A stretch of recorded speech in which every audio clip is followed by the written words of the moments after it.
Subway station पे उतरते ही उसकी नजरें दो आदमियों पे रुक गई। उन दोनों में से एक आदमी वही आदमी था जिसने जीहोन को स्क्विड गेम का कार्ड दिया था। ये बात समझ गया कि अब ये लोग दोबारा एक नई गेम के लिए लोगों को इकट्ठा कर रहे हैं, लेकिन वो अब इन्हें इनके बुरे इरादों में कामयाब होने नहीं देगा। वो भागते हुए उस आदमी तक पहुंचने की कोशिश करता है, लेकिन उसने फिर भी थोड़ी देर कर दी थी। वो आदमी वहां से जा चुका था। जिन्होंने उस आदमी के हाथ से कार्ड ले लिया जिसको वो गेम वाला आदमी कार्ड देकर गया था, और फौरन उस नंबर पे कॉल मिलाई। कॉल मिलाते ही वो फ्रंटमैन को धमकी देता है कि मैं तुम्हें तुम्हारे इरादों में कामयाब होने नहीं दूंगा, मैं इस मर्तबा इस गेम को चलने नहीं दूंगा। उसकी ये धमकियां सुनकर उल्टा फ्रंटमैन ही अब उसे धमकी देने लगा था। वो उससे कहता है जाओ तुम अपनी बेटी से मिलने जाओ, इन पंगों में ना ही पड़ो तो अच्छा है। ये सुनकर वो समझ गया कि फ्रंटमैन और उसके लोग आज भी किसी तरह उसके ऊपर नजर रखे हुए थे, लेकिन अब तक ये कैसे मुमकिन था। वो समझ गया कि जरूर उसकी बॉडी में कोई ट्रैकर लगा हुआ है। फौरन वॉशरूम में जाकर वो ट्रैकर अपनी बॉडी में ढूंढने लग जाता और उसे कान के नीचे अपनी बॉडी में लगा ट्रैकर मिल भी जाता है, जिसे उसने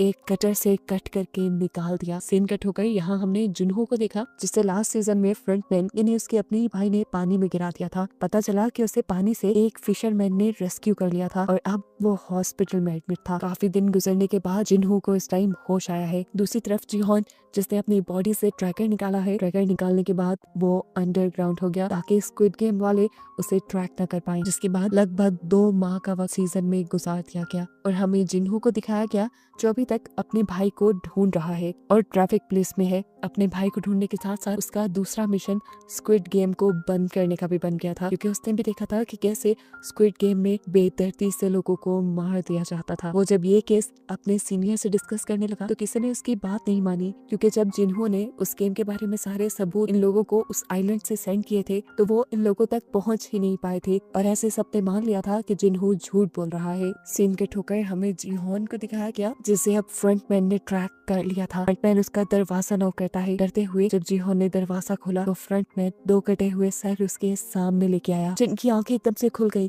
और यहाँ पर जीहोन की भी आंख खुल गई और हमें पता चला ये सिर्फ उसका एक सपना था। डरकर जैसे ही वो उठा उसके दरवाजे पे किसी ने नॉक किया। ये एक गैंगस्टर था जिससे पिछले सीजन में जीहोन ने बहुत सा कर्ज लिया हुआ था, लेकिन अब गैंगस्टर जीहोन के लिए ही काम करता था। अपने साथियों के साथ मिलकर सबवे स्टेशन पर उन लोगों को ढूंढने का जो स्क्विड गेम के लिए लोगों को मैन्युपुलेट करते हैं। अब वही टाइम आ चुका था जिस टाइम में 2 साल पहले जिन्हो को स्क्विड गेम में इंगेज किया गया था। इसीलिए अब वो गैंगस्टर को हर सबवे स्टेशन पर लड़कों को जगह जगह खड़े करने की ड्यूटी देता है, जिसके लिए उसने गैंगस्टर को 1 मिलियन यॉन भी दिए थे और साथ ही ये वादा भी किया था कि अगर उन्होंने उस आदमी को किसी भी तरह ढूंढ निकाला जो स्क्विड गेम में लोगों को फंसाता रहा है और अब भी फंसा रहा है, तो जिन्हो इन्हें 1 बिलियन यॉन इनाम के तौर पर भी देगा। इनाम की रकम